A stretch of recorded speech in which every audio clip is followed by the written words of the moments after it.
Well, good afternoon, everyone, and welcome to this latest in a series of Business Gateway panel webinars. Delighted to again have the opportunity to host our expert panel, and today what we're covering is alternative funding. And obviously securing funding can be a significant hurdle for anyone who's self-employed or running a business or an organisation and looking to grow, deliver a project. Very complex landscape out there, obviously, and it can be difficult to secure funds needed for growth or innovation or just day-to-day operations.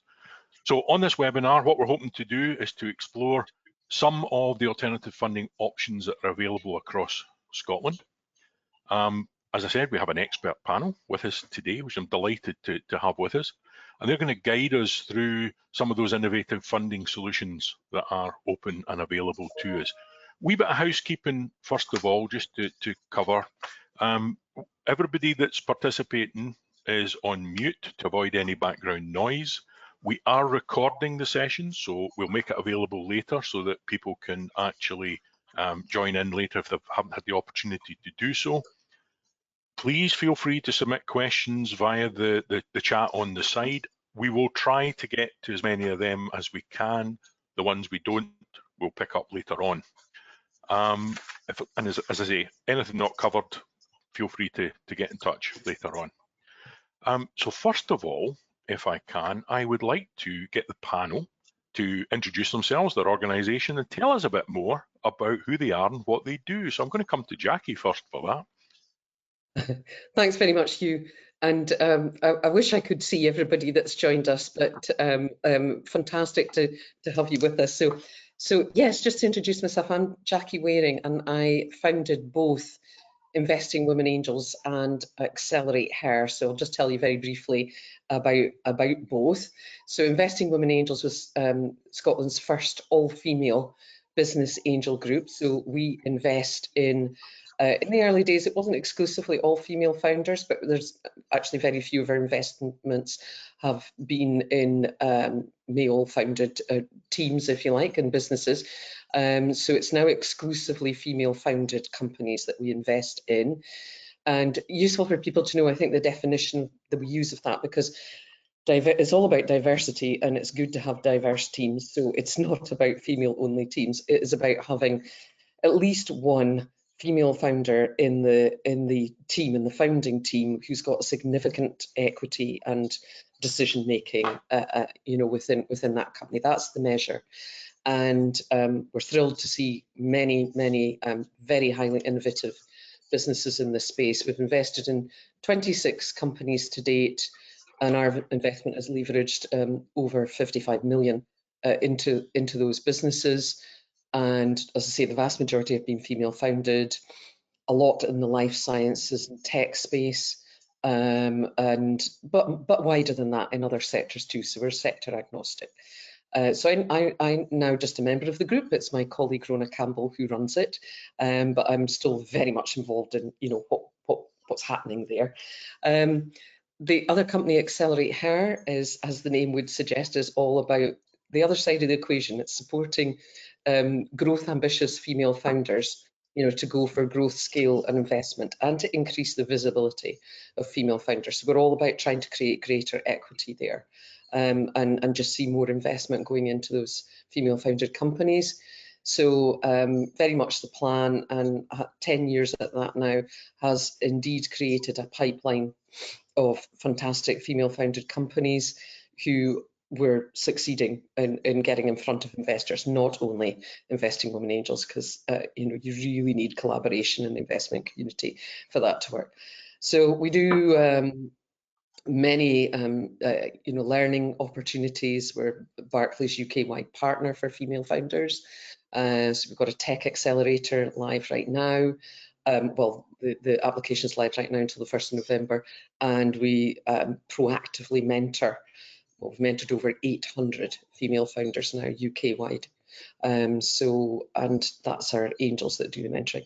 And we do the occasional international mission, quite often to California, when we are doing the connecting female founders up with global investors and market opportunities.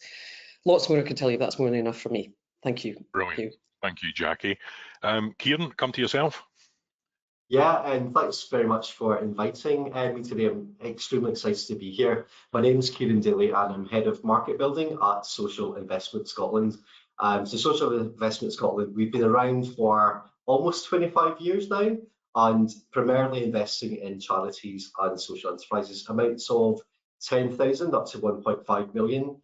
And it's to support ambitious organisations with their growth journeys. We also support other impact-driven businesses through our equity investment business, SIS Ventures. That sits alongside SIS as part of our group. I'll focus more today on SIS and the debt products that we have, because I think it's probably most relevant.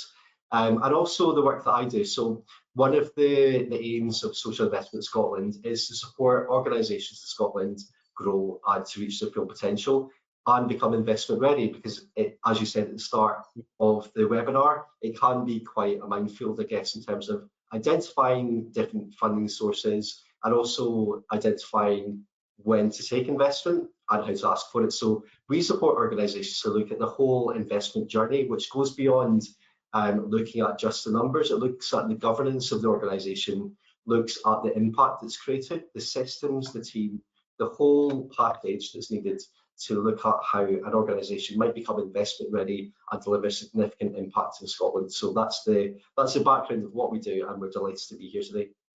Brilliant, thanks, Kieran. And last but not least, Ian. Thanks, Hugh.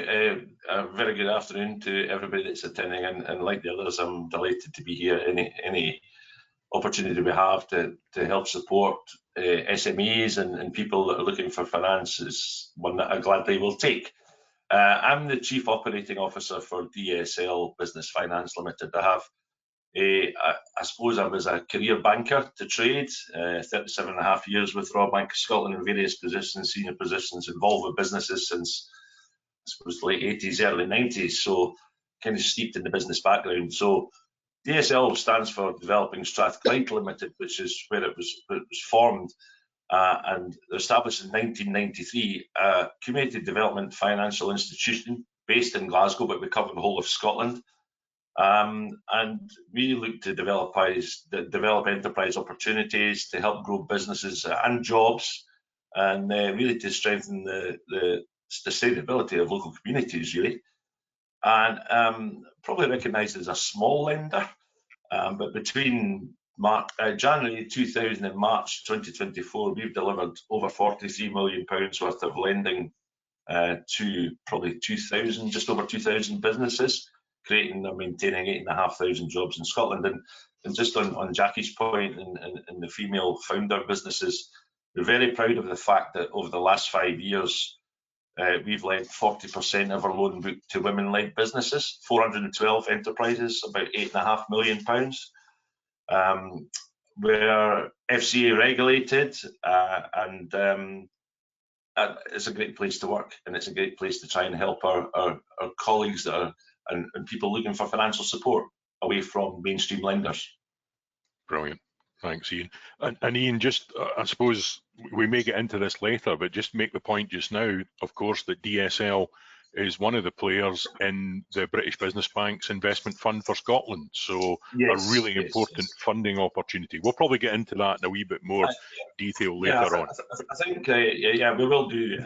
We deliver loans through 3 of the business bank's funding opportunities, of which you say is IFS. And yes, happy to discuss that later. Great stuff. That's smashing.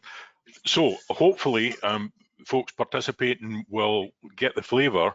We have quite a diverse panel with diverse experience and knowledge in the kind of alternative funding space. So we hope that our session today is going to be relevant for sole traders, for businesses, for social enterprises and other organisations interested in finding out more about different finance options.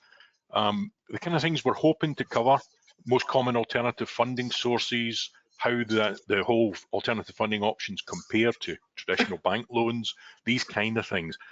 We do, as Business Gateway, have some specific seminars, webinars coming up soon on particular topics like crowdfunding. We'll put links to those in the chat so that folk can sign up and get a bit more detail and get a bit more into some of these kind of topics, because today is probably going to be a bit more of an overview because we've got quite a bit to cover. So we'll get on with that and do that. And I suppose, Jackie, the last wee thought from me in terms of what you're talking about, we do hear that it is particularly challenged for female founders to get investment in comparison to male founders. Is that situation improving, do you feel, or is it's still a bit kind of a challenge?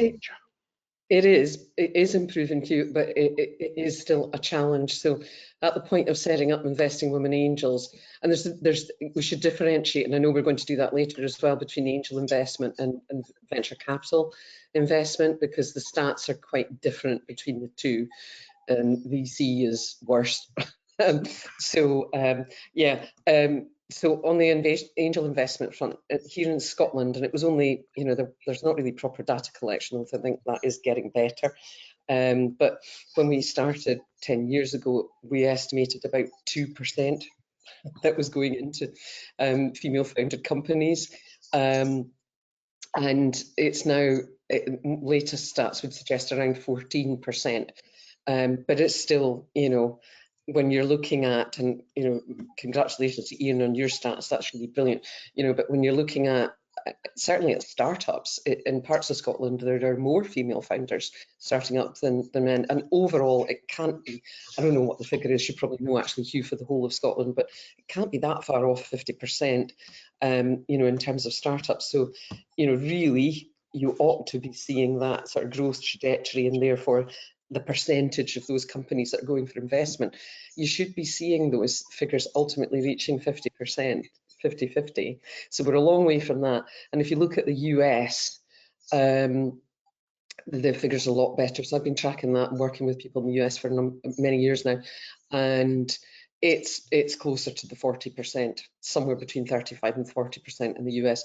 They're probably 10 years ahead of us, in terms of that activity.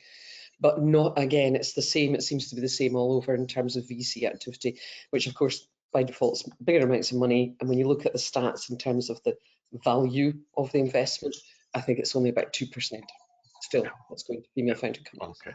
There's a long way to go yet. Yeah. No, just to pick up your point there, I went on mute because there's a local business has just appeared to wash the windows in the house. So there was a little bit of noise there, I do apologise. But just to kind of pick up on what you'd said there, last year Business Gateway helped about 7,500 people to start a business, and of those 51% were female founders. And that continues a trend over the last few years for us, which we're really proud of. So let's kind of get into the meat of what we want to talk about, and I'm going to come to each of you here. First kind of question I've got is, what are the most common alternative funding sources available in Scotland? And I'm going to start with Ian on that one. Well, there are many, and the landscape is very wide. I think that, I don't know if you've seen it yet, Hugh, it was just published recently, the British Business Bank did their review of finance and people wanting to get finance, who's likely to get it. So traditionally from the banking arm, with my banking hat on, there's credit cards, there's bank overdrafts, there's leasing, there's HP, there's, I suppose, invoice finance and traditional loan funding from that perspective. There's, I'm sure we're going to talk about crowdfunding, all of these investments, angel investments, etc. My area of expertise is more around what is, in inverted commas, called the traditional stuff. Interestingly enough, in that report, out of all the people, 1 in 5 in Scotland are reluctant to apply for funding for fear of rejection.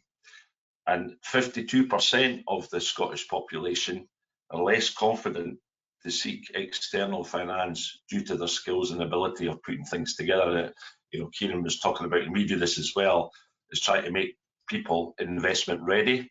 So that's all the things that go to support the lending application, whichever it may be, your business plan, your cash flow, all that kind of good stuff. So there's a lot out there, and it's quite a complex landscape certainly for people that are starting up in business. And it's about making sure you're talking to the right people, whether it be the business gateways, the professional advisors. And I do remember a quote from somebody from Scottish Enterprise about get some good advice, get professional advice, and the callback is it'll cost too much. Probably actually costs you more in the long term if you get amateur advice, you know. So it's important to be able to do that, and institutions like us, they're able to signpost people, you know, and also because of the staff that we have, they're experienced, and it's like the old banking thing where we get to know the client, because we specialize in startups. You know, there's no track record. We look at the people behind it, the viability, the product, all these kind of good things, and no doubt there'll be questions coming up. But one of the even more damning statistics from my point of view, but it depends on how it works for the individual, 30% of external finance is done through credit card. And that can be quite expensive, but sometimes it's quite easy because it's just a typical tick box credit score, you know. So there's any number of things, and I agree it's complex, but experts like us and other institutions are here to help. Smashing. Thanks, Ian. Kieran, anything you want to add to that in terms of sources? Yeah, I would say so. In terms of sources, there are many in Scotland, and actually, so my background is actually in running social enterprises. I spent 10 years in London as Deputy Chief Exec of a food social enterprise. So I kind of come to the investment world with that experience of navigating the different options that are out there. I think one of the most important things to think about is the difference between grant funding and looking at investment and loan funding. A lot of people have a mindset of maybe going for a grant where ultimately you're looking to get as much money as possible. However, if you're looking at debt funding, the question is often that you need to start with how much do you actually need, and it's not as it's not like looking at Dragon's Den or something like that, where it's more complicated than how much do you need, how much do you how are you going to pay it back, and what's the impact you're going to make. So in terms of looking at different options, I would recommend get in touch with Social Investment Scotland. If you're looking at earlier stage investment, we are happy to have a conversation with you about where you might go to. It might be First Port, Unlimited, other sources of earlier stage investment. If it's not right for us, Foundation Scotland again as well. So there are many different options in Scotland. It really isn't hard or rocket science, where if you are not right for us at this point in time, we can refer you on. It's our job to connect people and to connect with different investors. So I'd say that's the starting point. Brilliant. Jackie, other thoughts on that? Yeah. I mean, you know, great information there from Kieran and Ian. And adding to that, obviously, I mean, we've mentioned investment plenty already, but probably worth, you know, just mentioning innovation funding essentially usually comes in grant forms, you know. So you're talking about access to that kind of funding through Scottish Enterprise, maybe Smart Awards, Innovate UK, and different funding rounds that are you know, calls are put out on a regular basis. So if people are in an innovative space and what they're doing in their business, you know, go onto their website, see what the calls are for women entrepreneurs. Quite controversial recently, actually, because they did a little bit of a U-turn, which I think they were forced to turn back on. But they do a kind of annual, but it's not really working out 12 months. An award for, you know, women in innovation. That usually, I think they've actually increased it, but it was about 50,000. That can go a long way in the early stages of, you know, getting you to proof of concept. So, you know, my common denominator in all of these is very much about innovation, though. So if you're in the space where you're going for that kind of funding, you will probably almost certainly be in the space for investment as well. And, you know, because investment comes in basically to fill that gap where you wouldn't be a bankable proposition because you're having to develop something innovative. It could be, you know, it could be some new cancer treatment. It could be some new health medical device.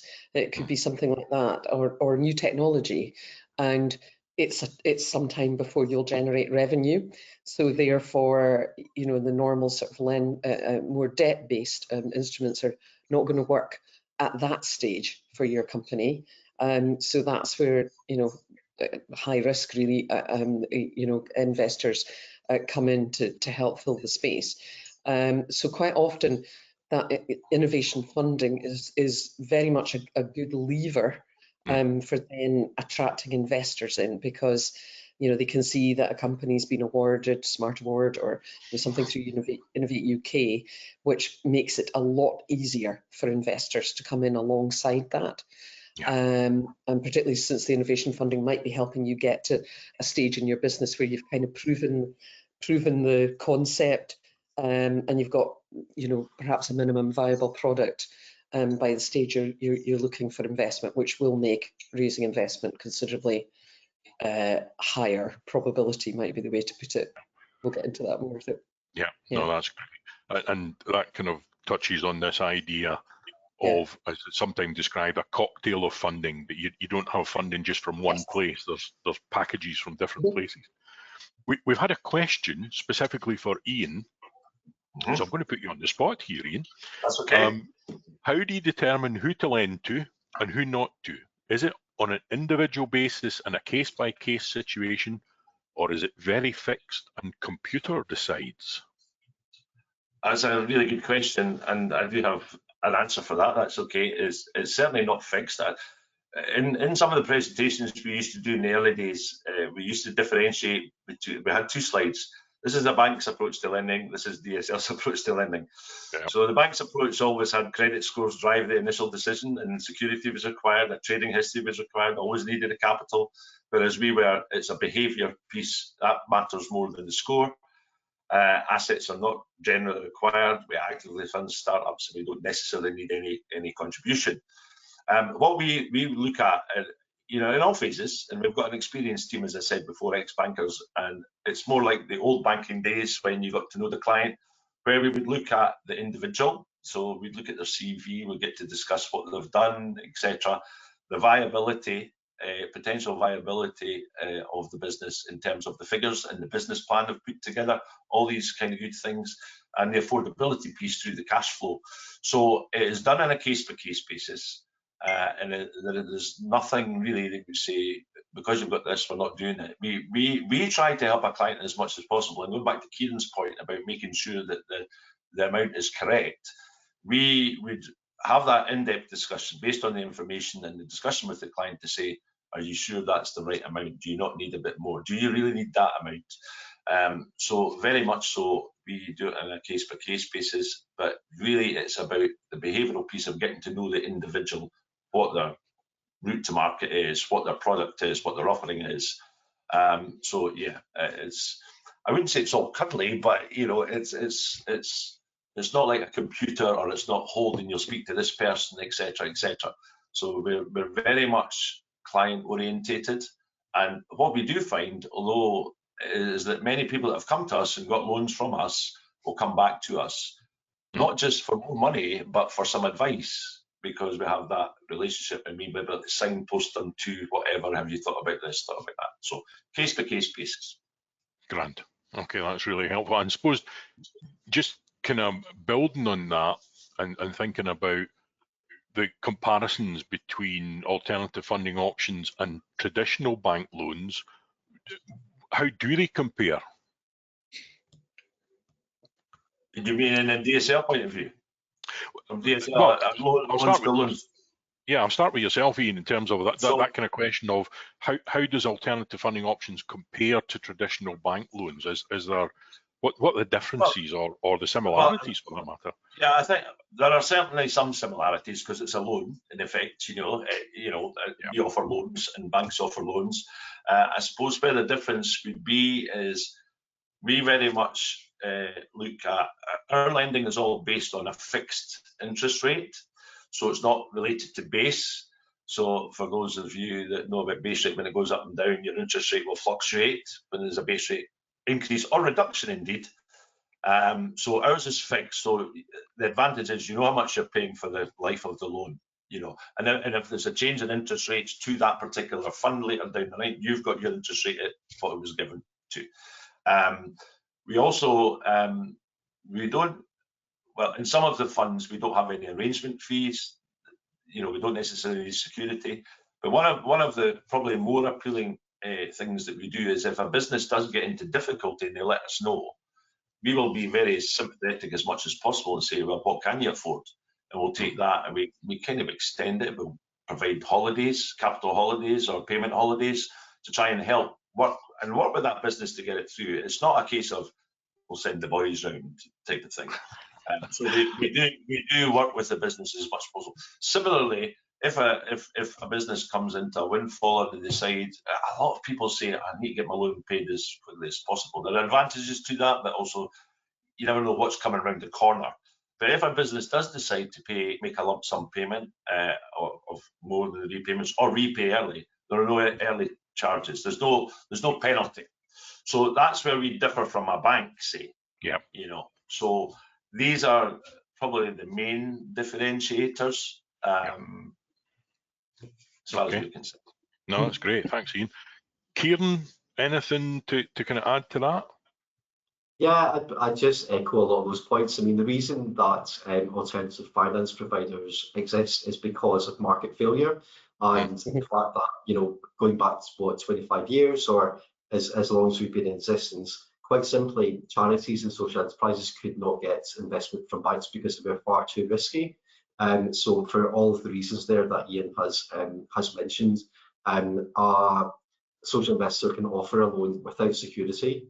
It can take a higher risk, and I guess how it varies is in terms of, like Ian said before, when something goes wrong. So, for example, I often get asked what happens in a rainy day situation. So during pandemic, that was a rainy day, and basically every single one of our customers had to restructure a loan and get support to make sure that they were still delivering social impact. So I think that's how it differs, and that whole issue of security as well. We don't require security over a building in order to provide investment. Okay, well, that's great. I just touched on that part. Sorry, Hugh. In terms of security, some of our funds we do take security. We will never, ever, ever take somebody's residential property as security. Never. So banks do that. You know, for instance. So they don't always do that, but generally we do that. But we don't do that. Our typical security would be a personal guarantee, and if it's a company, a bond and flood charge, typically. Yeah. And that's really all we take. Yeah. Oh, brilliant. Thanks, Ian. Jackie, any other thoughts on that one? Well, certainly in terms of comparing with, you know, investment. Do you want me to go there now, Hugh, or are we coming to that if you want? We'll come back to that one. We'll come back to that one. Okay. Sure. That's yeah, most of my, you know, I think you've covered it pretty well, so I'll come back to that. No, that's good. So another question we've got that's come in. This time it's Kieran who's going to get put on the spot. For a startup social enterprise, what would you say would be the best grant opportunities in Scotland at the moment? Grant opportunities for startups. So social enterprise, as we know, isn't a legal structure. So quite often you'll have a charity, you'll have a community interest company, you'll have a community benefit society. There'll be different structures there under the term social enterprise. So depending on what structure you are, if you're a charity, you might be going to a big lottery, maybe for a small amount of money. You might be looking at perhaps another grant funder like that. The route to market for most social enterprises is through the First Port. So that's the first port of contact for social entrepreneurs in Scotland, where there's amounts of 5,000, 10,000 and then up to 25,000 to support organisations to cover their costs. So usually the journey is that you would get in touch with First Port and or another grant funder like the lottery. Usually you would prove your idea, you would develop a track record in utilising funds, making sure that you use them wisely, you strengthen your board, you strengthen your team, and then you would look towards a social investor like ESL, Social Investment Scotland or others when you're looking to grow. So that's the most important, I guess, advice in terms of looking at grant funding. What I would say is my piece of advice for anyone looking at grant funding or looking at starting up is start with your business model, start with your trading model. That's the most important thing. If you've got a sound business model, then the money will follow. If you start from where am I getting the money from and I'll build the business around about it, you're not going to have a solid business. So that would be my one piece of advice. Okay, that's brilliant. Thanks, Kieran. Okay. In terms of criteria, do lenders, what kind of criteria do lenders typically consider when evaluating a business for alternative funding? And again, I guess there's a potential for comparison there between the kind of criteria that a traditional bank approach would take and alternative funding. So, Jackie, any thoughts on that one? Okay. Do you want me to comment from the angel perspective? Yeah, that will be on. Yeah, a little bit different anyhow. Right. Okay. So, I mean, from our own perspective, obviously we're looking at that female founder model, but beyond that, almost always the investors will be, they will be looking for a business that's based on some level of innovation. You don't need to be the first to market. Sometimes the best investment opportunities are actually people, and I can think of one just now that we're working with, who is actually second or third even to market, but the market's been proven and it's a really big marketplace that has been largely untapped. And that therein lies another thing. So, what investors will look at is how big is the market opportunity in the space that you're in? How, if you're coming up with something completely new in the marketplace, how well is your, have you got protectable IP?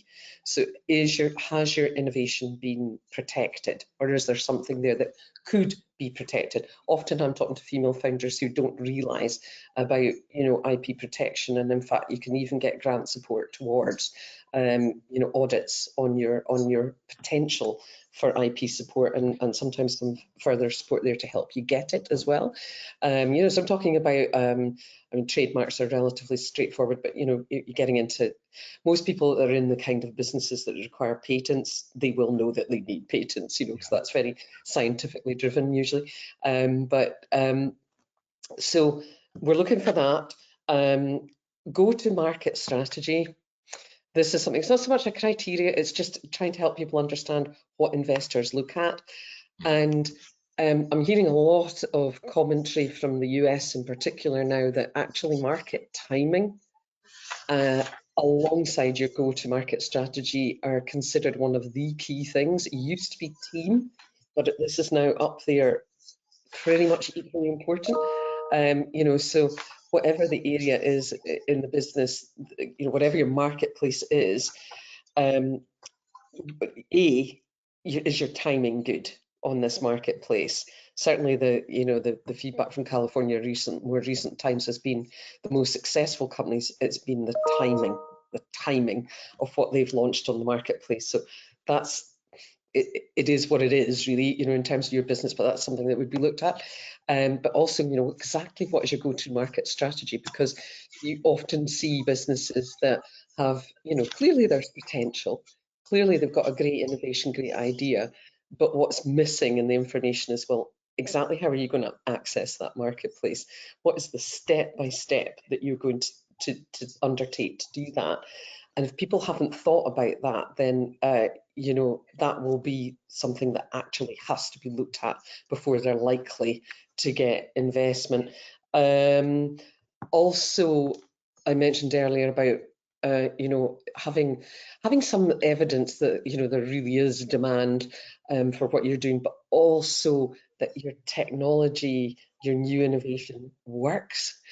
And that's why people refer to minimum viable product. Product isn't always product, it can be process. It's kind of a just a stock phrase that I know, but it's about how much have you actually tested this? And you'll hear lots of references to using technology, low code and no code, sort of producing particularly for tech-based businesses. Which is why we run hackathons on a regular basis with Codebase to help people actually develop something that they can go out and test the marketplace. It depends on the type of business clearly, but where it's a tech-based business, they could maybe do this, and without necessarily spending much, if anything, to do that. That then gives some evidence. Crowdfunding campaigns before investment are actually quite an interesting route, because they prove demand and they prove engagement and they prove, you know, a need for whatever that business is offering. Goodness, I could go on and on, but team is really critical. And just to explain that better, you don't have to have all your team in place, because that's really, you know, chicken and egg often for founders. So you know, as I think, sorry, Ian and Kieran, both of you probably mentioned, you know, looking at the founder themselves and their background, and, you know, which incidentally doesn't need to be necessarily in the same sector, as long as team roundabout or coming in do have some expertise in that sector. You just need to look at some of the world's top entrepreneurs to see that, you know, they've been hugely successful without being experts in those sector or having a background in it. It's not about that, but it is about perhaps seeing, you know, what's this founder done before that actually indicates their ability to pull this off, and then who are they building round about them, and if they don't yet have them in place, you know, what's the plan to actually get people when the funding is in place to get them. And tricks that not just tricks, actually very sensible strategies that people use a lot is actually finding, you know, sometimes quite well-known people who are experts in their industry to come on board as you know, advisors, quite often as a completely unpaid basis to begin with, and they may become non-exec directors when the investment comes in place. That will really help, you know, a founder on their investment journey, to see some people with track records of success in their industry who are in your team. So team doesn't necessarily mean employees. It can mean, you know, the wider support. There's probably a lot more, Hugh, but I'm conscious of time and other people contribute. Absolutely, that's really helpful. We've kind of talked there, Kieran, you've kind of talked there about the kind of structure of the organisation and how it's put together. Jackie, you're talking about the team and those kind of aspects of the kind of criteria that people might be looking at in terms of alternative funding. Ian, you touched on the kind of planning, I guess, and we've had a question that's come in. Can you give some advice about how to pull together a good business model or plan to take to people when looking for investment? Are there resources, templates and examples available? And obviously, certainly from Business Gateway's point of view, we have a business plan template available, so that's there that folk can use. But give any other examples of resources, templates that could be used for pulling together a business model or plan that's very much about that investment side of things. Any thoughts on that from anyone? Yeah, I mean, from DSL's perspective, we have all these kind of tools available. Our British banking partners of the Startup Loan Company, if you were to go into their website, they've got them. They've got a template that's got a business plan template, and actually gives you examples of the questions you'd be thinking about in the various boxes. And Jackie's touched on a lot of these aspects around the experience, the ownership, all that kind of good stuff. And there's the cash flow forecast available with it. We have that. We've got our own templates as well. So when we do engage with it, we get quite a lot of clients coming to us, I need some help with this. So we'll signpost them to maybe Business Gateways, but also give them the templates and talk through. I suppose, so yes, there's a lot of templates available through Business Gateway, as you mentioned, Hugh, because we work closely with you guys anyway, through our site and also through the British Business Bank. A couple of other things, just following on from what we look for in a deal to get to funding. A demonstration of the funding need is quite good. What the purpose of the loan is, and as it's becoming, I wouldn't say it fashionable, it's a must do. The ESG, the environment, social and governance part, you know, how will our funding or a lender's funding help you with that purpose? Because that is coming more and more into vogue, or it is, but it's coming even more into vogue as well. The other thing that I would say is that once the business plan is all put together with all the kind of good stuff that's in it, because there's usually headings around most of these templates, is there an exit strategy, or what is your backup plan? So if for example, the business wasn't to work out as you found out and there's still a loan to pay, what's the option for you as an individual to help do that? Now, that might be a lump sum, it might be I'll continue to repay from this or whatever. It's important to be able to understand it. Right, if this doesn't work, here's what I'm going to do. You know, so. No, that's really helpful. And just, I suppose, picking up on that one in particular, that sometimes things don't work. Sometimes things don't work out. There is, of course, free advice and support out there from a debt advisory point of view, and we'll make sure to put links into the business debt line in the chat there for folks, because as we say, sometimes it doesn't work and sometimes you find yourself in the debt situation. So there are free resources out there if you find yourself in that situation. We'll put links to that in there. Just picking up your point, you briefly touched there on crowdfunding, Jackie. So I'm going to ask the panel, how does crowdfunding work and what are the potential benefits for small businesses? Who wants to get us started on that one? So I'm going to look at Jackie because you started that one, really. All right, it's my fault, isn't it? Yeah. Here we go. Right, so crowdfunding's become much more professionalized from the very early start, and so basically you've got two types of crowdfunding. You've got rewards based and you've got equity based.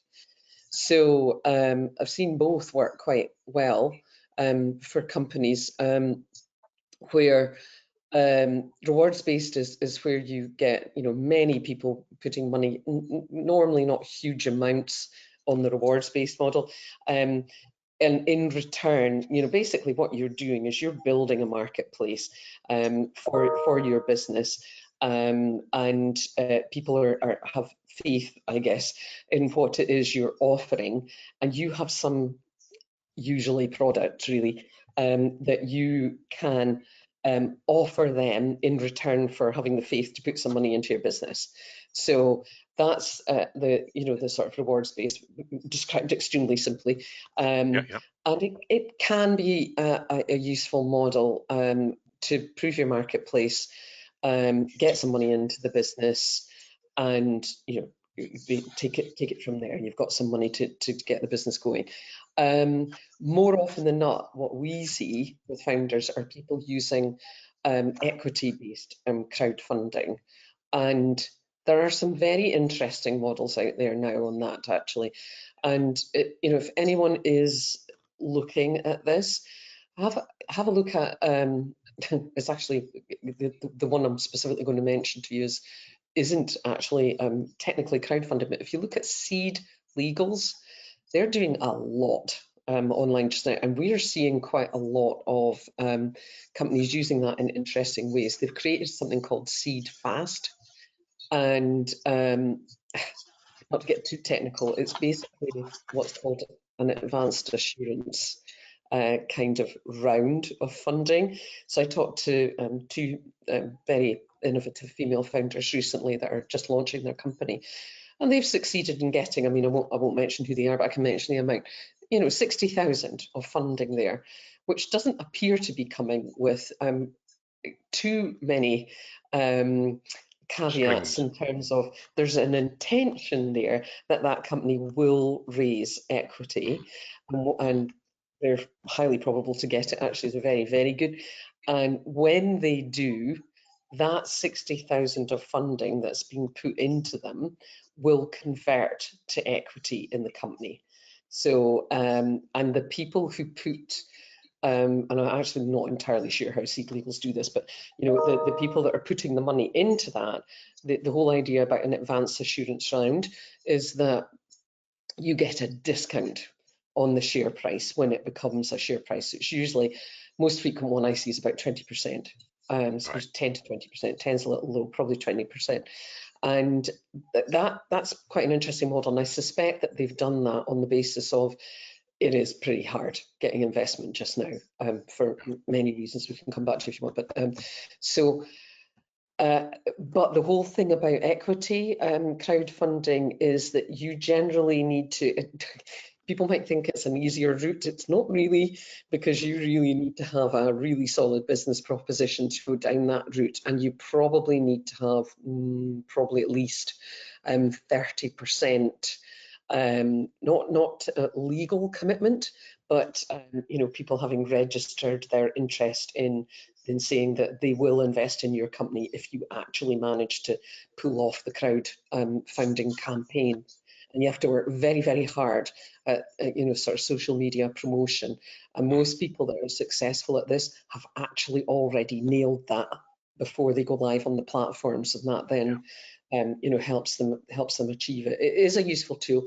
It demonstrates the demand and the potential of the business. It then makes it easier technically. There are some issues with volume of investors, but it is manageable, and the sort of many equity-based crowdfunding platforms out there now are actually pretty good at managing this now, you know, because it's all digitalized. You know, consents from investors and things that you need as you take in, you know, perhaps investment group investment beyond that has become more manageable. And you've got evidence of your marketplace by the time you go for that. So it can be a route in. One of the things I'm hearing feedback from some founders at the moment is that investment groups, and I think that possibly even includes sometimes smaller end VCs, are actually playing about on the crowdfunding platforms equity to see if they like businesses before then coming in.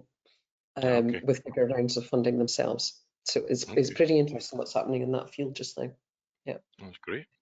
I'm going to come back to something we touched on earlier, which was about templates and business plans and models, because we've actually had a follow-up question to that from someone, and that is there a danger that using templates makes various pitches, and the term they've used is cookie cutter? In other words, they all look like the same gingerbread man. So what would make an individual model or plan stand out for you? So I'm going to come to Ian first on that one.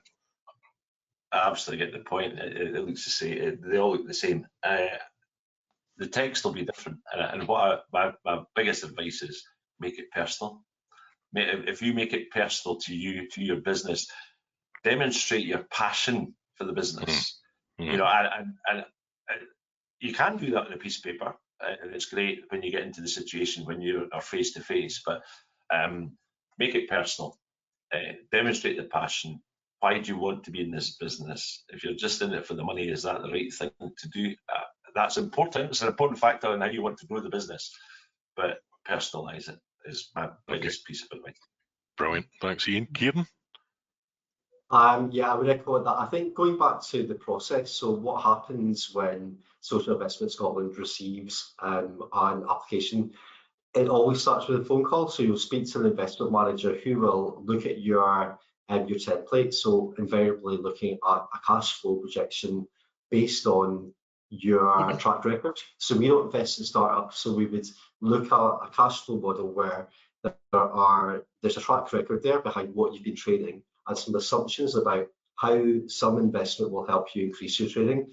Now, sometimes we get 100-page business plans with things like Glasgow's a city with X amount of coffee drinkers or blah. All of that isn't relevant. All of that is not useful. So put that to one side. Come in with your template of looking at your cash flow based on reality, based on what you're actually generating and how X amount of money will help you grow.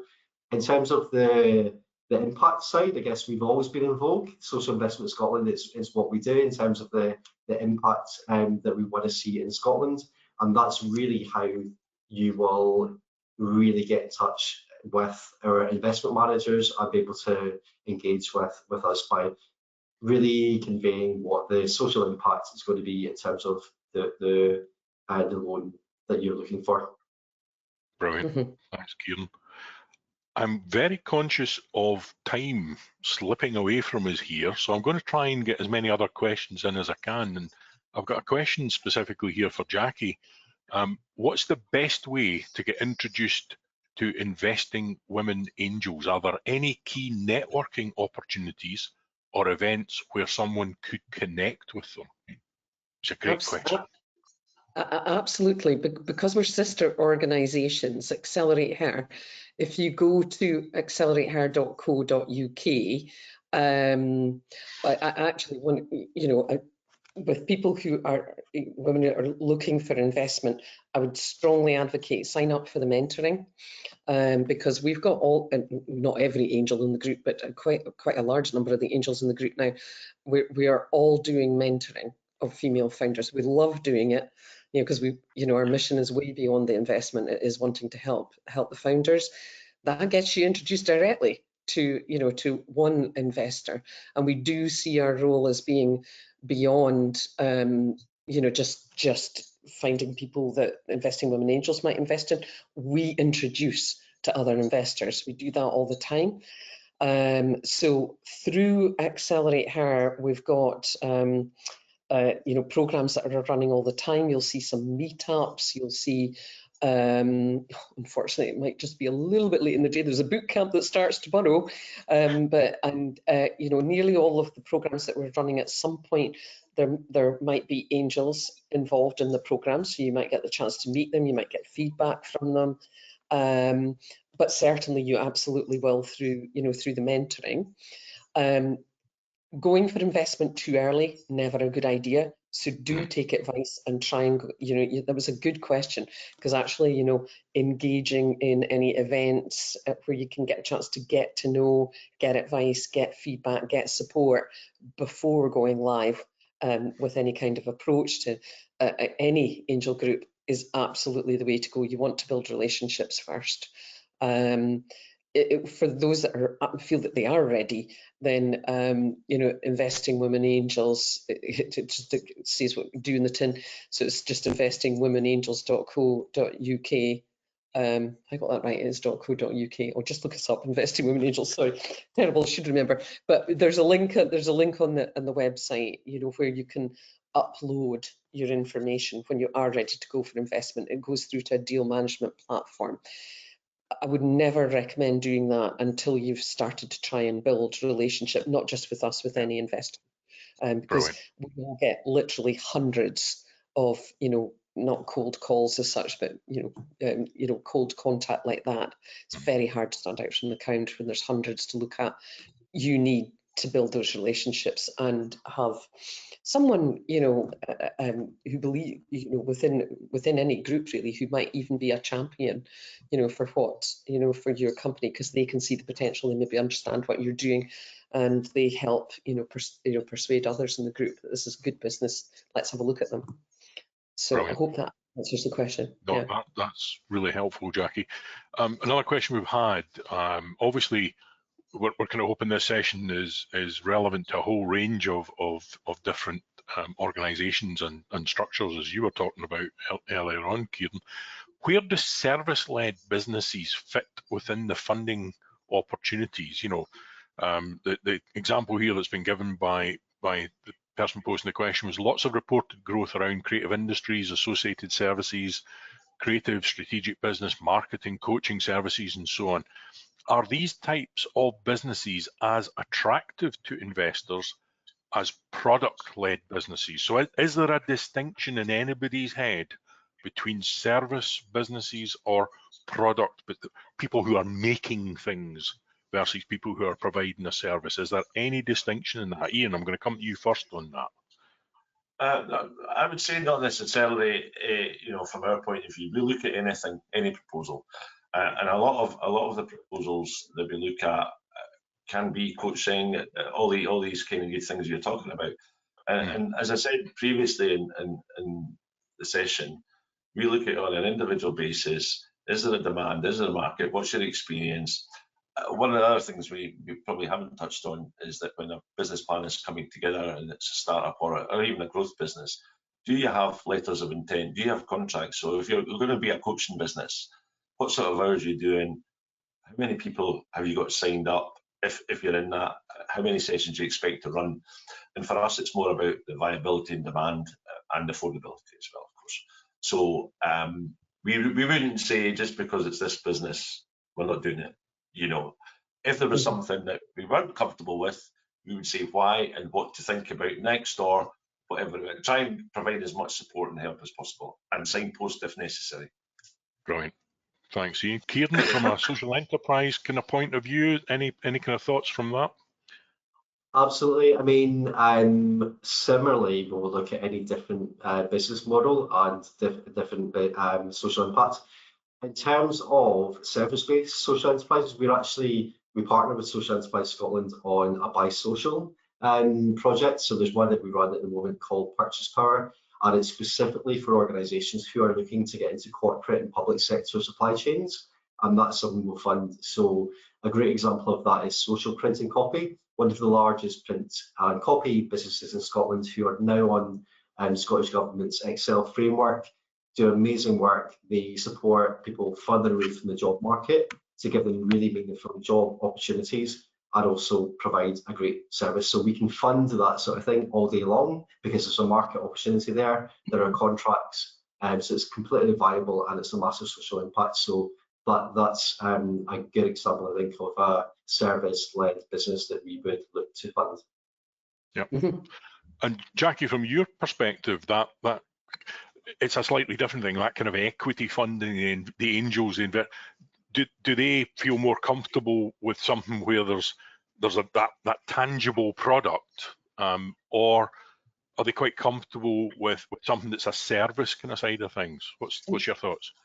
Absolutely. It's a really good question, because there probably is an assumption that is all about product, but actually service innovation is huge.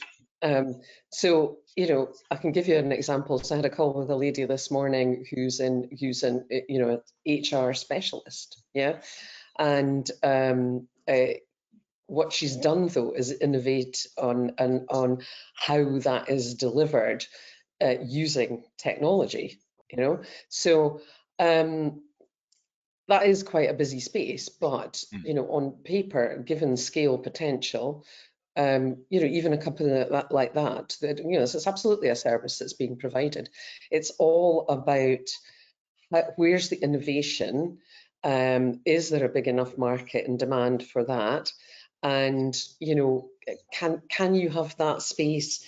How hard would it be for someone else to copy what you're doing? So that's sometimes what makes services a little bit more challenging, because it could be like the next day someone could potentially copy that. But it is about innovation and how are you doing what you're doing. There's a legal tech company that we've invested in, and the founder behind that has been hugely innovative in how and that's got an HR angle to it as well, as it's all employment law related. And who'd have thought? Well, that's absolutely a service. That's helping people, take legal action actually, but to do it themselves. It is a service, but it's innovative because it's looking at the sector and saying, where is there a sector that is ripe for disruption? What you call disruption use is someone coming in and finding a different way for that service to be provided, nearly always involving technology. So there's lots of people who are in service sectors that might not in themselves sound obvious for investment, but if they're doing something really different and the marketplace really is ready for that, then absolutely they could be investable. Yeah, the opportunities there. Yeah, I'm very, very conscious of time, probably less than a couple of minutes left in our session. I'm going to come to each of you very, very briefly. Is there anything at all that we haven't covered that you wanted just to get out there? Ian? No, I think we've covered most of it. Anybody that wants to progress anything further with our organisation, just head onto the website and all the information's there. And the thing I would say, I've said it already, that there's a lot of people not confident about putting an application just because of lack of skills and ability. We're here to support. There's plenty of institutions.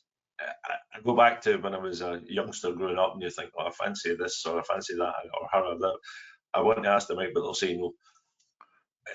As you get older, you say, well, if you don't ask the question, you're not going to know or find out. And similarly with a lack of, I suppose, business plan knowledge and all the rest of it, just come and ask us. We'll help you. We're here to help. Brilliant. Great offer. Kieran, any last minute thoughts?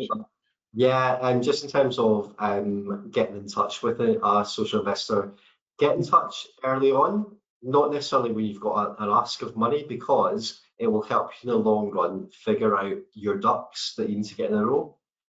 So it's actually not as complicated and it's not as mystified as a lot of people think. You're better getting in touch with us, speaking to us, and we'll take you through the steps that you need to think about in order to look for an investment. Right. Jackie, last few brief thoughts. Sure. If you're a female founder and you've got ambition for growth in what you're doing, get in touch with Accelerate Her and we'll help you from there. Think big and never understate your potential. We'll help you with that as well. Brilliant. Brilliant words to finish on. Folks, to my panel, huge thank you. We have covered so much ground there. Apologies to anyone out there who'd put a question in that we haven't got to. We will try and get to those and come back to you on the questions that you have asked. Thank you all for joining us this afternoon. A whistle-stop tour of alternative funding. As we've put in the chat, there's some other things that Business Gateway will be running in terms of specific webinars and crowdfunding. Loads of resources out there, loads of things for people to follow up. I hope you've enjoyed it. I hope we see you again on another Business Gateway webinar. Take care, everyone. Look after yourselves. Bye-bye. Thank you. Bye-bye.